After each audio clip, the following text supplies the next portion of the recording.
हिंदवी group पानाडी चॅनलमध्ये आपलं स्वागत आहे.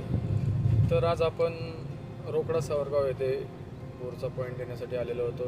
बालाजी बेल्लाळे सर यांच्या शेतामध्ये आपण पॉईंट काढलेला आहे आणि बालाजी बेल्लाळे सरांनी आपल्याला 10 पॉईंट गावामध्ये दिलेले होते आणि पहिला बोरचं पॉईंट ड्रिलिंग बेल्लाळे सरांवर आपल्या हिंदवी ग्रुप पानाडीवर विश्वास ठेवून पहिला बोर पॉईंट घेतले आणि त्यांना पाणी किती लागले हे आपणच बघू शकतो. आज सरांनी आपल्याला व्हिडिओ कॉल केलेले आहेत आणि सरांचा बोर चालू आहे आणि आपण त्यांना सहकार्य करत आहोत. सरांच्या गावामध्ये आपण 10 पॉईंट दिलेलो आहे. सरांचा पहिलाच point चालू होता.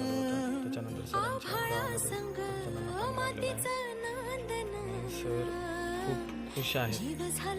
आपल्यावर जे विश्वास त्यांनी टाकलेला होता ते आपण खरा करून दाखवलं. ज्यांना तुम्हाला पाणी बघायचं असेल त्यांनी संपर्क करू. सरांची मोटर 24 तास पाणी देत आहे.